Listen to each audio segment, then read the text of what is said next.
안녕하세요. 하루 필수 말씀 충전 하필 큐티 조종환입니다.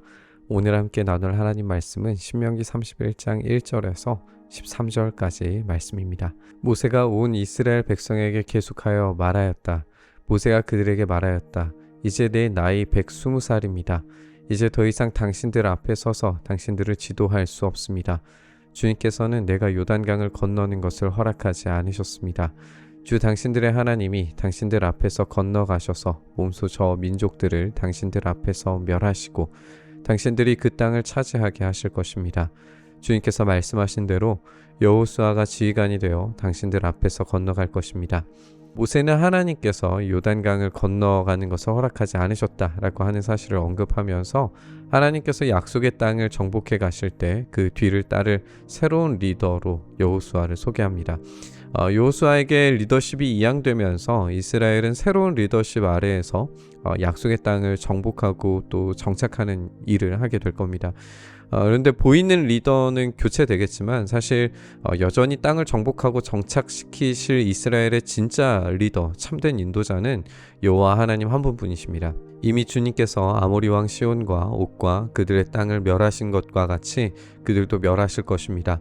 주님께서 그들을 당신들에게 넘겨주실 것입니다. 당신들은 내가 당신들에게 명한 대로 그들에게 하여야 합니다. 마음을 강하게 하고 용기를 내십시오. 그들 앞에서 두려워하지도 말고 무서워하지도 마십시오. 주 당신들의 하나님이 당신들과 함께 가시면서 당신들을 떠나지도 않으시고 버리지도 않으실 것입니다. 가데스 바네아에서 40일을 정탐했던 이스라엘은 두려움에 떨면서 하나님을 배신했었습니다. 그들은 약속의 땅 코앞에서 이집트로 돌아가기 위해 이 새로운 리더를 뽑자고 아우성쳤고 하나님과 약속의 땅을 거부했습니다. 그런 그들이 당해야 하는 결과가 40년 광야 생활이었죠. 40년을 돌아온 이스라엘은 이제 약속의 땅으로 들어가게 될 겁니다. 마침내 이제 들어가게 되는데 그들의 마음을 강하게 하고 용기를 내어서 두려움과 무서움을 떨치고 하나님께서 앞장서시는 이 정복 전쟁에 참여를 해야 합니다. 그들에게는 결과가 이미 정해져 있는 거예요. 하나님이 싸우시면 승리할 수밖에 없습니다. 그리고 그 경험이 시온과 옥을 통해서 이미 내재되어 있고 이미 그 경험치가 쌓여져 있기 때문에 이제 주저함 없이 적극적으로 전투에 임하기만 하면 되는 거죠. 모세가 여호수아를 불러서 온 이스라엘이 보는 앞에서 그에게 말하였다. 그대는 마음을 강하게 하고 용기를 내시오. 그대는 주님께서 그대의 조상에게 주시기로 맹세하신 땅으로 이 백성과 함께 가서 그들이 그 땅을 유산으로 얻게 하시오. 주님께서 친히 그대 앞에서 가시며 그대와 함께 계시며 그대를 떠나지도 않으시고 버리지도 않으실 것이니 두려워하지도 말고 겁내지도 마시오. 리더십이 이양이 됩니다. 사실 두려워하지 않을 수 없는 상황이긴 하죠. 40년을 리더로 섬겨온 모세의 이 강력한 리더십을 하루아침에 똑같이 따라하는 것은 어렵습니다. 그럼에도 불구하고 다시금 여호수아의 리더십의 근원이 어디에 있는지를 확인시켜 줌으로써 안심을 시키는 것을 우리가 보게 됩니다. 리더십의 근원은 오로지 하나님이십니다. 하나님은 저 멀리에서 지켜보시기만 하시는 분이 아니시라 직접 먼저 들어가시고 함께 싸우시며 떠나지 않으시고 버리지 않으실 겁니다. 함께 동행하시는 하나님께서 리더십의 근원 그 자체이신 거죠. 따라서 여호수아는 하나님의 인도 뒤에서 하나님의 인도에 따라 리더가 되기만 하면 되는 겁니다. 모세가 이 율법을 기록하여 주님의 언약궤를 매는 레위 자손 제사장들과 이스라엘의 모든 장로에게 주었다. 모세가 그들에게 명령하였다.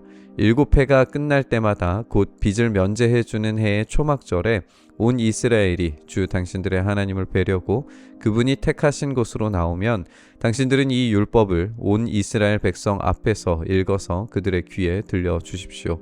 이제 율법이 레위 자손 제사장들과 모든 장로들에게 전달이 됩니다. 이것이 전달된 이유는 그들이 계속해서 이 율법을 읽어주면서 이스라엘로 하여금 이 언약을 기억하도록 하는 것이 목적입니다. 그들은 반복적으로 계속해서 말씀을 떠올리고 듣고 배우고 실천하는 과정을 통해서 율법이 그들의 삶 속에 구현될 수 있도록 해야 합니다. 7년에 한 번, 그러니까 안식년이죠. 안식년이 되면 이집트 노예 상태에서 해방하신 그 하나님의 구원에 대한 역사적인 기억을 근거로 해서 빚을 탕감하고 종을 놓아주게 되어 있는데 이때 이 일이 왜 일어났는지에 대해서 알려주는 율법이 낭독되어야 된다라는 걸 알려주는 겁니다. 따라서 이 율법이라고 하는 것은 역사적인 구속에 대한 기억을 계속해서 알려주는 것이고, 그 거대한 이야기가 이스라엘의 개인의 삶뿐만 아니라 이 민족의 역사 전반에 반복적으로 일어나도록 만들어주는 것을 우리가 읽게 됩니다. 당신들은 이 백성의 남녀와 어린 아이만이 아니라 성 안에서 당신들과 같이 사는 외국 사람들도 불러 모아서 그들이 율법을 듣고 배워서 주 당신들의 하나님을 경외하며 이 율법의 모든 말씀을 지키도록 하십시오.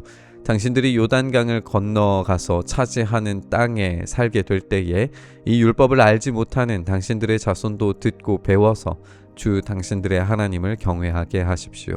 반복적으로 언약의 적용 대상이 남녀와 어린아이, 외국 사람까지 포함하는 이런 이 큰 공동체를 언급하는 걸 우리가 읽게 됩니다.